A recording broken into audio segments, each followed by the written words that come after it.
G'day, my name's Don, and I'm going to talk to you today about one of my favourite subjects, water meters. Now you might be saying to yourself, I don't even know where my water meter is. So I'm going to show you how to find and read your water meter, because that's the best way to keep track of your use and find concealed leaks, because they could end up costing you a fortune.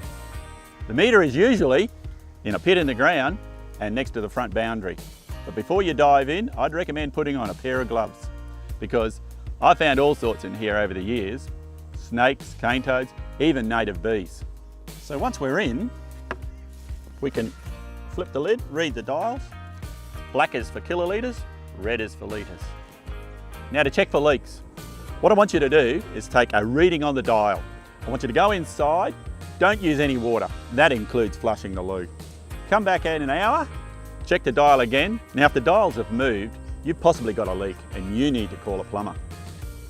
So if all of that seems too much of a hassle, you need to get one of these, an AquaTrip, which automatically shuts off the water supply if it detects a burst pipe, a leak, or even a tap left running.